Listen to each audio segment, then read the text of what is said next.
Hi, everyone. I'm Danielle Bouwhuis, and I'll be spending the next hour or so of time with you. Thank you so much for coming and really for your commitment to our students. I think you sitting and listening to this the next hour or so is really a testament to how committed you are to our students and to increasing that positive behavior in the classroom. And that's what we're all looking for. But this goes beyond that a little bit.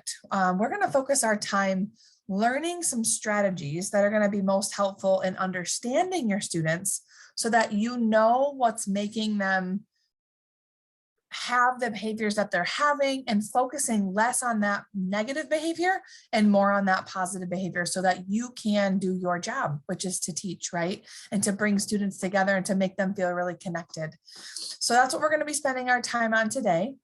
I'd like to share first a brief overview of brain science. I know some of you were with me in the last Metro Bureau Ed Camp, and I just want to touch on it a little bit because it's really going to help us understand what's happening in our brains, what's happening in our students' brains, and how we can overcome some of those things to do and implement strategies in the classroom to help us be successful with our students. So that's what we're going to focus on today. Thank you all for being here. The first thing I wanted to share was this idea of my classroom and my way of understanding how I was as an educator. So I taught for 10 years before leaving the classroom and doing these types of things. But what I did first was I did private education. So I was a 4th and 5th grade teacher. I had about 20, 25 students in my classroom at a time. So really low class numbers. I got to know my students super well. I knew all of them. I knew their families. I knew their parents, and we had great relationships, which means that we were able to really accomplish a lot in terms of learning in the school year.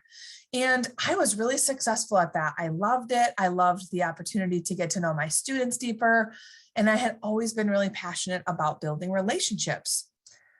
But I had also been really passionate about teaching middle school science. And so that's what I went into education understanding that someday I would make it there to that middle school level. I really loved that age children. And so I made the leap after 6 years in private education to go into a middle school classroom. I taught about 150 students, maybe 175 in 7th and 8th grade science. And I was really excited about it. Something that I wasn't expecting is that when you turn up the volume of students that enter your classroom every single day, and combine that with the fact that I was teaching in a school that was about 95% free and reduced hot lunch, that I had a lot of past experiences that students were coming to me with. And I just assumed I was going to walk in there, I was going to form these great relationships with students, and we were going to have a great year together. Well, as you see in the photo, it was a little chaotic, right? And this is just a stock photo, but this is really what was happening in my classroom. I walked in with the greatest lesson plans and the best ways to engage students, and things that I had done before in my previous classroom, I was implementing in my now middle school classroom. And so they were age appropriate, right? But what I've forgotten about was the fact that it takes a long time to stop and understand your students and to form those relationships. And so I had paper airplanes flying through my classroom. I had a couple thrown staplers. I had students out of their seats constantly. I mean, it was really chaotic. And I left every single day thinking to myself, what is wrong with these kids? Why are they not wanting to pay attention? I'm doing all of the right things, right? And I was engaged with them. I was trying to get to know them by doing a couple activities in the beginning of the year. But what was wrong with these students? And so I didn't know what to do, right? I left feeling really discouraged. I'm a super self-reflective person. And so that was really hard for me. And what I had made the discovery, and it took me about 2 or 3 months, is that it wasn't my students, it was me.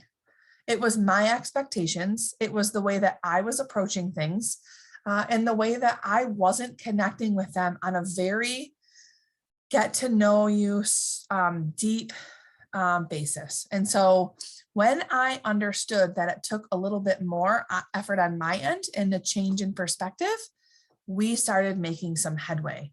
And so that's what I wanted to share with you first. So really what I want to go over before we get into those strategies is beginning with a quick overview of why these strategies are going to work. What is happening in students' brains so that they feel connected and you can understand their past experiences. So what you see here is some neurons, right? We have neurons in our brains. And what those neurons do is they are information transmitters.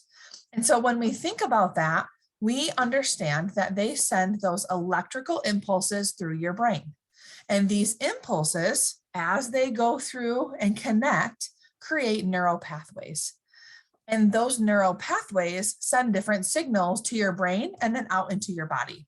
So as your brain experiences life, all of the things that life has to offer, it forms neural pathways based on what's happening. So for example, you have a neural pathway for entering your building every day. So you get to school, you might enter through the front door, you might turn down the hallway, you might go through the office and say hi to your wonderful office staff, you go put your lunch in the refrigerator, you grab your coffee, and then you head down to your office or your classroom. So super simple, you do the same thing. And each time you do this, it deepens your neural pathway. I go into the front door, I go down the hallway, I go through the office, I go to the refrigerator, I get coffee, I go to my room, and I keep doing it over and over again. Before you know it, you've developed a really deep neural pathway, and you don't even have to think about what comes next. Your body and your brain just want to take the easiest way to your routine, right? Your brain is always looking for the easiest way to do things. And so you might be wondering why. Why are we even going over neural pathways? What does this have to do with building relationships with my students? And so I challenge you to understand how important it is for you to realize that students come with deep neural pathways that affect the way they respond to you. They affect the way they learn. They affect the way they are in certain situations. And so when we think about connecting with students and understanding their social emotional brains, we also need to understand that they have really deep neural pathways. So I'm really here to help you build that understanding of what's happening and then allow you to use the strategies to grow them as individuals as we learn today. So the next thing I want to focus on is this idea of threats and rewards. So our brain is constantly scanning our environments to determine if what we are experiencing is something that's really threatening to us and it wants to move away from that, right?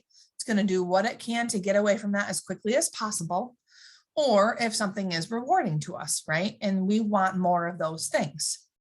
So if we want more of those things, dopamine's released. If something feels good to us, someone gives us a compliment, we help a friend in the hallway, those type of things, that's going to be really rewarding to our brains. And it's going to say, ooh, we want more of that, right? This is where you get those really great collaboration efforts from your students, and you get them laughing about something and really engaged in a topic. And then you get that really innovative student that raises their hand and says something really cool or makes a connection in a way they hadn't before. That's where we want students to be. However, a lot of the time, what's happening is that threat state. So your brain is doing this. It's scanning up to 5 times a second. And so body language can cause students to go into that threat and reward state. Your facial expressions, how you say something, your tone, the words that you use, all of those things could create a negative reaction in students and allows their brain to actually just shut right off, right? And so then they rely on those deep neural pathways that we talked about earlier. And what happens is it doesn't matter if it was a negative or a positive experience, their brains are just going to react. So whether that's running out of the room, like I had a couple students do in my classroom. They were just trying to get away, right? That fight, flight, or freeze. They definitely flew. Whether it is saying something that's super reactive and super negative and maybe inappropriate, that happens a lot for students because that is a pathway that's been created, and their brain, their processing, their prefrontal cortex completely shuts down. So when we're thinking about this and we're thinking about the brain taking the path of least resistance, we have to try really hard to build those neural pathways in the positive direction and apply that dopamine and get students thinking in that reward state of mind, right? So as we recognize this, as we go through some of the things that we're going to go through today, think about how this can deepen that neural pathway. We have to do it a lot. We have to do it repeatedly. And that's what helps our students grow and learn in that reward state of mind. So I want to take you through an acronym. We're going to do this pretty quickly, but it's the SCARF acronym. And this was developed by a man named David Rock. And this model really helps us identify 5 of the most common things that most people feel threatened or rewarded by. So it's not everything, but it's certainly a good basis. And we can use this model to help us recognize triggers in ourselves. So think about that as I'm going through it. What are your triggers? And then think about how it applies to students so that we can start understanding where they're coming from and lowering that threat status that they might be in. So the first one is status. And that's really about leveling the playing field for students, right? They need to know that they're important and that everyone has a voice. So when we think about this, this is important to consider if students have a problem with authority, maybe in their past authority, and it could be a student who has authority over them. It could be another peer in another classroom. It could be another teacher, could be you, but they're looking for that sense of importance. And so when you affirm them and you make them feel like their opinions matter or what they say matters, they are in that reward state. So we want to make sure we are keeping students in that reward state and providing opportunities for them to feel important in situations. Give them an input, give them something, a small part, and you will see that they will live in that reward state. So C is for certainty. So that is really about a known routine, right? Or a set of expectations for students. And I know we're thinking, we have expectations for our classroom. We go over this in the beginning of the year. We say, for elementary, we say, what does it look like and what does it sound like to do and act, the way that we should act in our classroom. We might have classroom contracts and expectations that we would like students to be a part of and grow within those boundaries within the school year for middle school students and high school students. And so I would ask, are these things predictable? Do you follow them very consistently? And really understanding that these norms can help students feel at peace, especially those students that come from places and homes and environments in which there is no certainty or very little, right? So we need to make sure we're providing that stable environment of predictability and allowing us to see those positive behaviors that come from that, right? So going over things like, how will students know what expectations are and what the consequences are for certain things? Now, you're not going to map out every single thing in the beginning of the year, but you'll certainly have the opportunity to map out what that looks like and provide certainty around that. So we used to revisit expectations throughout the year. I'm sure many of you do the same thing, especially in February, March, April time of year when students seem to forget every single thing that they've learned. We need to really make sure that we are going over those expectations and allowing them to see that, yep, we're still paying attention. It's still certain. All of those things are still happening.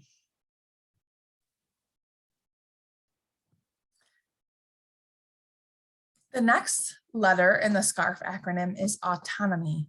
And that's that sense of control over events or the perception of that control, right? Perception of influence. Everyone needs to feel a little bit of sense of control. So let's empower our students to have some type of level of decision-making within our classrooms, like where they'll work or how they'll complete a project. Some of those things that we can do to take steps to empower our students, even though there are choices, students need to feel empowered and that their choices matter in the situation, right? So let's make sure that we're releasing that burst of dopamine so they can get to work and maintain that positive attitude when situations are tough. Even in tough situations, if you provide students a way to choose, you can either sit here and work or you can come up to my desk and work. So give them choices, and I promise you, you'll see that behavior switch a little bit. Might not change drastically, but you'll at least get them feeling a little boost of dopamine in their systems so that they can feel really good about their choice. Relatedness is the next one, and relatedness is all about continuing to connect with students. It is so important that we do this, not just in the beginning of the year, right? I was under the assumption that I had 150 students throughout my classroom in a week. And I did a couple things in the beginning of the year and then no sweat, right? I talked with a couple of them during group work or in the hallway, a couple of my favorite students, we all know who those are. But really you want to make sure that you're doing this in large group settings and allowing peer-to-peer interaction with that as well. Not just teacher to student, but also students to student. So when they feel really connected to their group of people, they feel really connected to their community, and they start engaging in higher levels of brain activity during your lessons. So make sure that you're providing those experiences, even if it takes 5 minutes of your class time. The benefit that you'll see later on is more rewarding than thinking, I just lost 5 minutes of class. And then fairness. Fairness is all about creating that opportunity for each student to participate, right? And so when we think about what that looks like, when we ask students to share in a public space, when we are asking a lot of students, we need to think back, is what I'm asking the student to do fair for their situation? And as you get to know students, that will become more clear, right? Students need to feel that things are equitable. When they start questioning things, maybe it's a consequence. Maybe it's the change in plans that you've had for your classroom that day or your lesson. We just need to communicate and be super open and honest about why things are happening, how things are happening, and how it's making them feel. I'm not saying you need to ask your students for permission, but having a 2-minute discussion about what they think is fair is far more valuable than them being disgruntled as something's happening after you've said, this is what's happening, now we need to go accomplish the task. So think about that as you move forward. So those were the 5 SCARF triggers that we just went over that really impact student performance and their brain functionality, whether they're in that threat or reward state. So what I'd like to do now is take some time to talk about some 7 strategies that will help you increase and maintain that positive behavior. Some of them you're going to be like, oh yeah, I do that. But I really want you to think about how often you do it, because that's going to impact those neural pathways in student brains, right? We need to create deep neural pathways. So how often you do something is super important. And I want you to think about how frequently you're allowing students to take class time and what the level of importance is that you're placing on this in your classroom.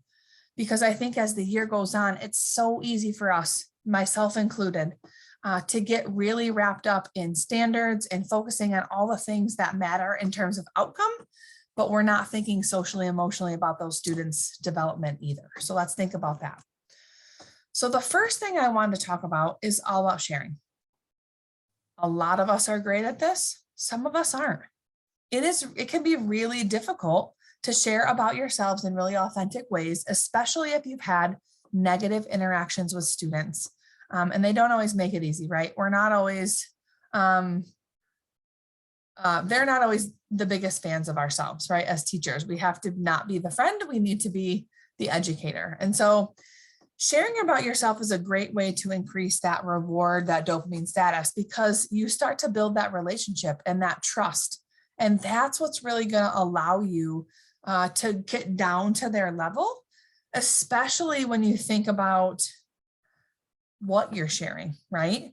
It's not always all the good things that are happening. We used to share good news in my classroom every day, but it was really the challenging times and the things I would share about my family life, or a struggle with one of my own children, or a struggle with a friend when I was in middle school or high school, and how I dealt with a situation that really got me into the minds of those students.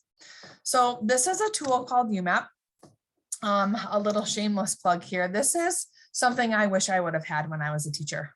And the reason being, it provides a really great set of information to share with students, not just focused on positive things. Of course, we're going to focus on positive things, right? We want to know what I'm grateful for as a teacher, right? They want to know what my superpowers are. They want to know about my family. They want to know lots of things about me because they're curious. But I also want to share with them how I'm involved outside of the classroom. What do I do to help support students outside of the classroom? What are my academic goals this year? What are my goals to help students achieve what they're doing? And then most importantly, what keeps me up at night? What is happening in my own life that I'm struggling with to open up a little bit and normalize that talk? So we use this as a tool to accelerate and deepen those relationships. And I even think, we have a different version for staff, right? Staff, it's so important for you to get to know your coworkers and your team members, because when you do that, you're going to really start to function at a higher level as a staff and be even more impactful in your students' lives. So just think about some of these things when you're sharing. You don't have to have this format, certainly, but think about the content that you're sharing and the ways that it will impact students and help them learn from your experiences. The next thing is about modeling the expectations of how to share, That can be really difficult for students, right? Especially those students who are really introverted and don't really want to talk a lot. I think sometimes as teachers, especially as educators, we assume that everyone they know how to share and they know what's appropriate to share and they know that skill really well. So stop and think about, when is the last time you modeled how to appropriately share a story or a situation or a problem that you're having? Because we all need these things. We all need these experiences, and they need to be guided at first for some students to help build those positive neural pathways so that students feel more and more comfortable with it. If we start asking them to do this more often and we model those expectations for them, we'll probably be able to expand their thinking a little bit and allow them to develop those important skills in a safe space, right? Because we're creating that safe environment for students. So talk about why it's important to respect other people's views and be able to listen without judgment, which is really hard. It's hard for adults. And teach them how to make connections with others' experiences, right? When someone shares a story, you can affirm that person by saying something really nice to them about their story, and then you can connect your own experiences with that. And again, that creates that super connected classroom and that really high trust environment that you want your students to grow in, right? That also allows them to handle conflict a lot easier when it comes up. If it's handled in a way in which they disagree with someone and you've modeled how to have that disagreement, that was an excellent way for students to be able to learn that skill as well. So think about that in terms of the SCARF triggers, right? Relatedness, status. That will really help students lower their status because we're all connecting and we're modeling that expectation. So one person isn't better at it than another person. So think about those things as you go through how you might do this in your classroom. The next item is really about recognizing students for how they show up in the classroom, right? And who they are. So this is also about promoting their positive self-worth and helping them develop their character. And I know it can be really hard to do this, but forget what you've seen in the years prior, or even months prior, or even yesterday. Really try to allow your students to come into your classroom with a fresh, clean start every day. And I know that's not easy. I had a lot of students who had really tough time with doing that. But I'll tell you, the value of when you are able to look at them and say, yep, today's a new day. We get to start over. And say something positive right away. Compliment them, right? Allow them to participate in something and receive an affirmation from another student. So we used to do this in my 4th grade classroom, an activity where we would once a week, we'd choose 3 people, and it was really quick on note cards, and we had little cubbies. You could do this with mailboxes or whatever else you have. High school students, you could do it, you know, in lots of different ways. If you have those pocket charts that sit on the back of your doors for phones or calculators or whatever. But it was really about recognizing peers in really positive ways, right? For their uniqueness too, admiring them for their courage or other positive attributes, really beneficial to students in recognizing who they are and honoring them as an individual. And again, the student version of the UMAP is a really great example for students to be able to share from their own perspective how they fit into our puzzle, right? How they fit into this world, who's in their family. A really easy snapshot for me to connect to as an educator, especially in a level of switching students. Even if you're in 4th and 5th grade, we swap students for a couple subjects, and really helpful for me, especially in the beginning of the year, but throughout the year as they've changed and modified this as well. So like superpowers, what are you really great at? Are there positive attributes that go along with who you are as an individual that I don't know about that we could be using in the classroom?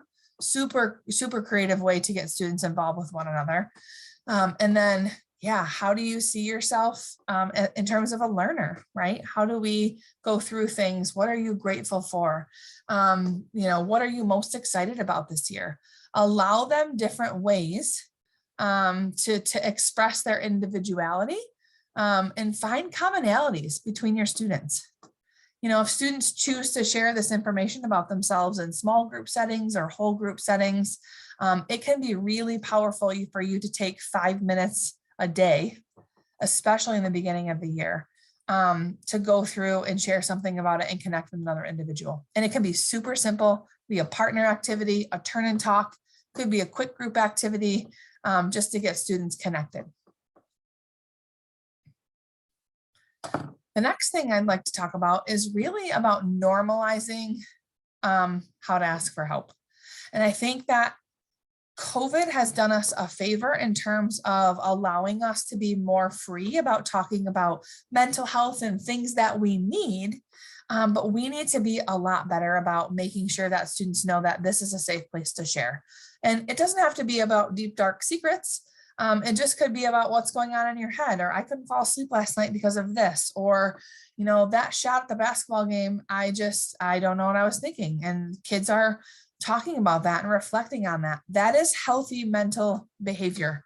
That is where we need to get. And so when I was in the classroom, I talked about this a little earlier. We shared the good news every day. We had a couple students that would volunteer. I'd take 2 minutes in the beginning of class. Hey, does anyone have good news? I'd also share some good news. And that's really great. Those are really great things to connect on and get students understanding where people are at. But what we don't do is often provide students an outlet to share things that they might need help with, or they might need help processing. And so I had a student, a 7th grade boy, his name was Abner. And throughout the year, he was a typical 7th grade boy. He had friends, right? Smaller friend group, wasn't super social butterfly, was kind of quiet in the back of the room, wasn't into sports, but always had his books and stuff, and had a solid group of friends, or so I thought. In November, he had come up to me and he used to share little stories at dismissal time about his family or whatever. And I had started to pick up on the fact that he was sharing things about his dad, and because his dad wasn't there. And so one day I had gotten curious enough, and he had said something in just the right tone for me to understand that dad wasn't around. And I said, Abner, what happened to dad? And he said, oh, miss, he was deported in July. And I've been, really trying to help my mom and do all the right things and be good at school and get my sister off the bus and all those things.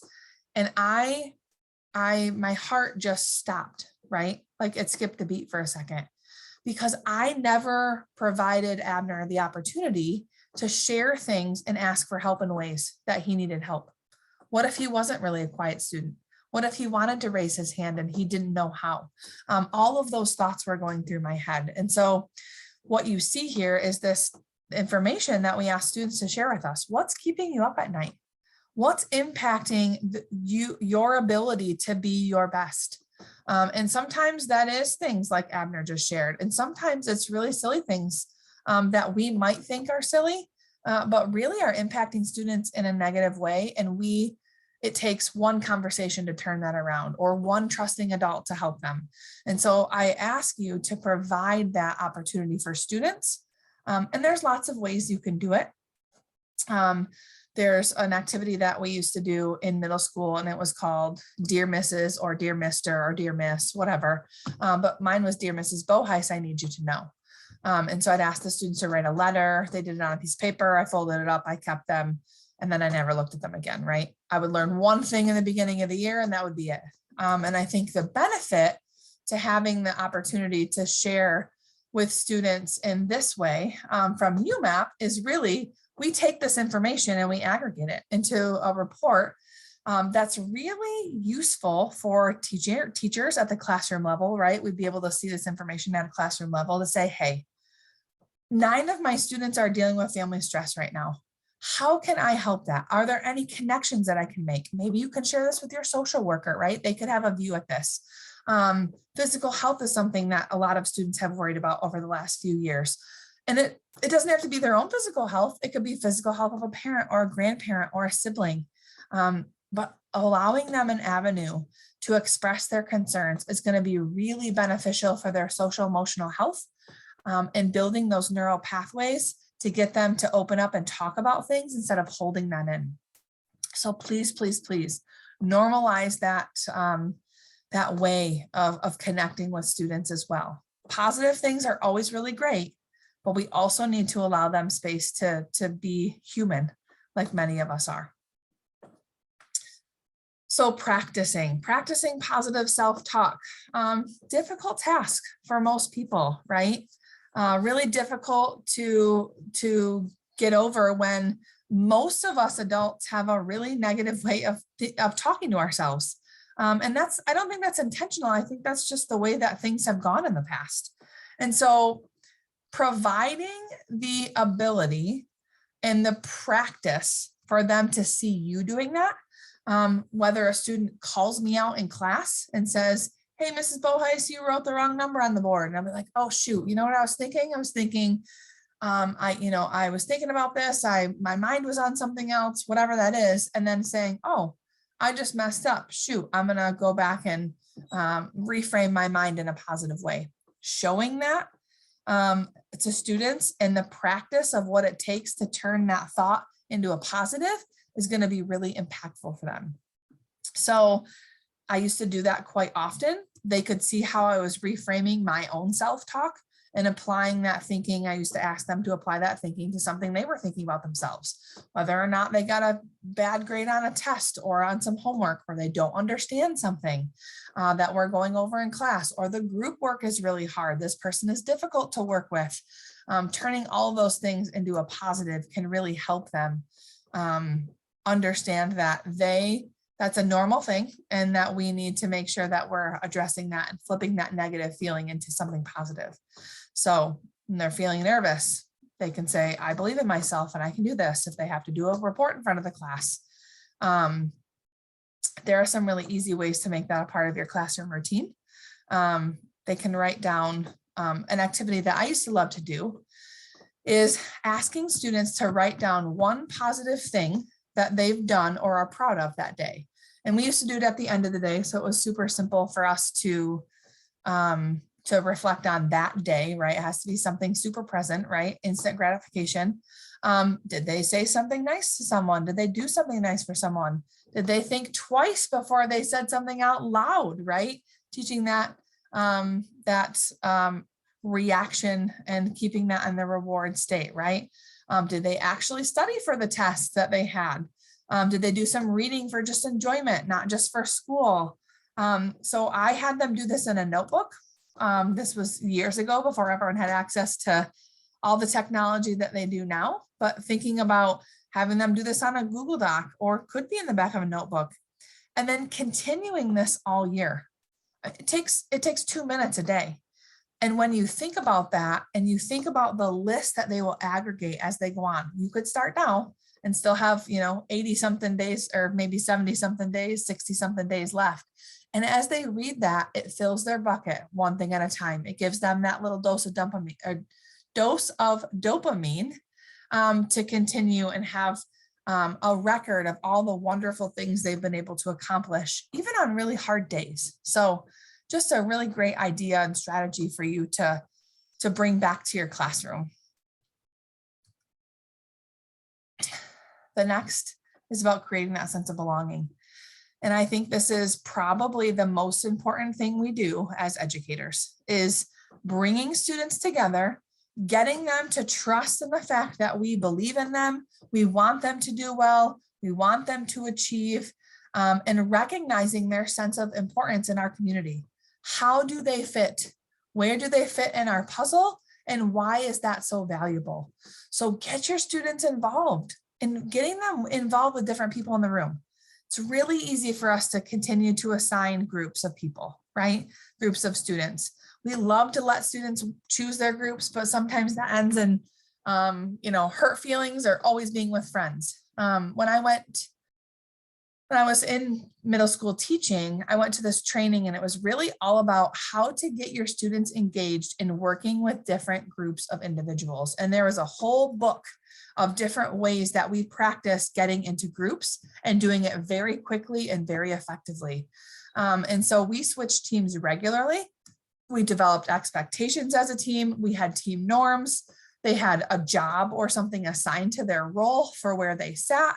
And I did this in middle school. I did this with my middle schoolers. I had science lab, so that was where I did it. And they knew the expectations. So the certainty was there. They knew they had to relate to one another.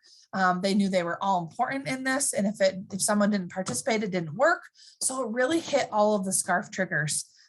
It was fair because I used to switch all the time. So not every single person had to do the same thing more than one time.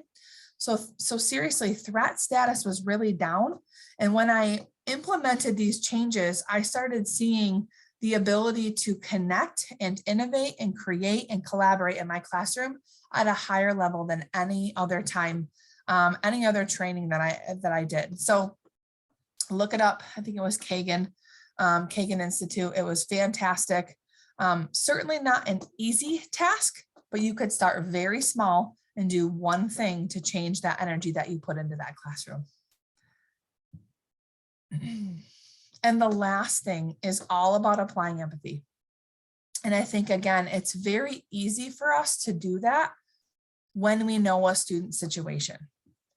When we don't know a student situation, empathy is really difficult. We wonder, why can't they just do this one task? Why can't they just submit the homework assignment? Until you figure out the layers that are happening, right? I'm not saying to cut a break for every single student that gives you an excuse, because those are still out there. But try approaching each student, or each situation, I should say, with curiosity.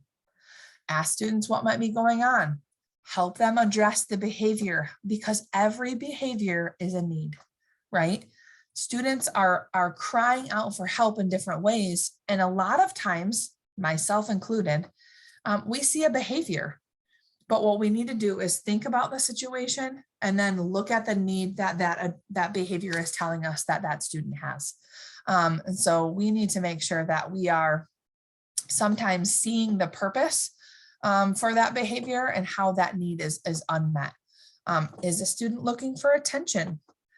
Typically, any attention will do, even if it's negative. They could be, pounding on the wall or tapping their pencil and you're asking them to stop. But really what they're looking for is something, some sort of affirmation that they're there and they're human and they're breathing in your room. So take a step back, provide that student in need with some positive attention and try it from the beginning of the time they step in your room. So again, complimenting something that they did last night or something that you saw in the hallway or the way they're wearing their hair or the smile on their face. Very simple way to engage students in that reward state and to give them what they need, right? That behavior, address that behavior. Small efforts go a long way. And starting by taking those baby steps can create that classroom environment that's really safe, really rewarding for students.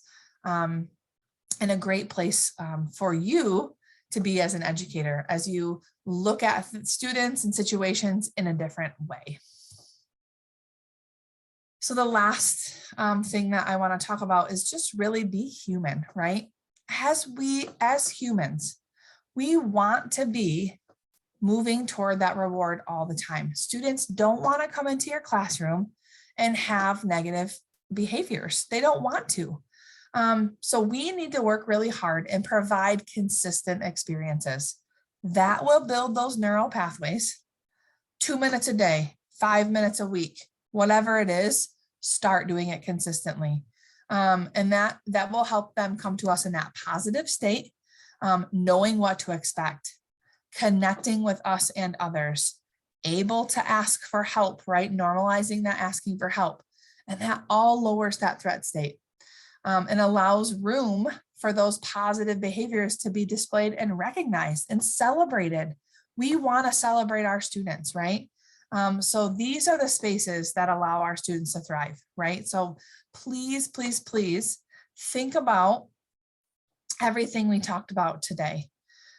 Because I know when I think about my classroom experience and that first year teaching middle school, I had to make some really harsh realizations and adjustments to myself. And that is the hardest part. I think that's the hardest part of understanding and meeting students' social emotional needs. A lot of self-reflection. I am not going to lie. I had a lot of tears. I used to go home and cry every single night for probably 3 months until I realized it was myself that needed to change. It wasn't my students. And then when I presented those opportunities for students, they rose and they soared.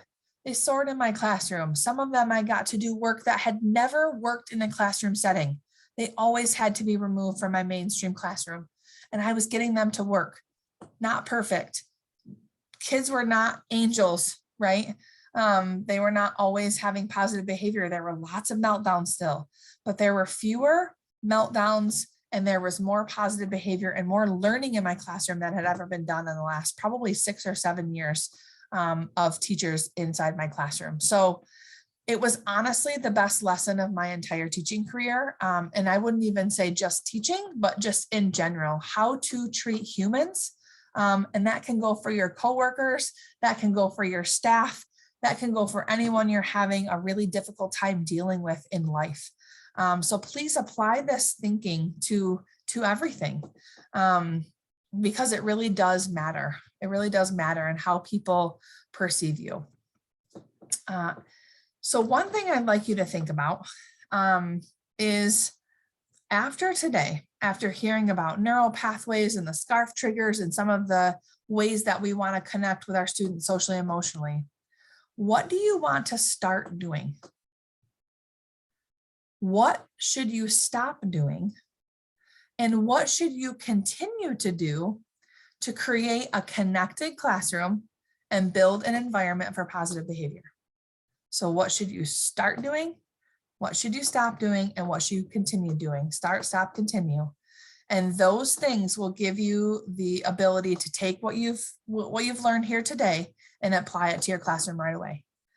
Doesn't have to be to every single class. Doesn't even have to be to every single student. But start small. Try something new tomorrow that will help you get to know your students better, build the trust in your classroom, and really raise the level of sharing that's happening. So thank you. Thank you so much for being here. I know we've been together for a little under an hour. If you have any questions, please contact me. My email is right on this slide. There is a QR code that you can use, and that will really get you a little checklist of things that we've talked about today. So it will share the 7 strategies and give you a few ideas so that you have them. So go ahead and grab that if you'd like. Again, if you want to know anything more directly, please contact me, Danielle at studentumap.com. Happy to interact with any of you. And I wish you all the best for the rest of the year. Hang in there. You guys are almost done. And thank you so much for caring about every single one of your students and staff. Have a great day.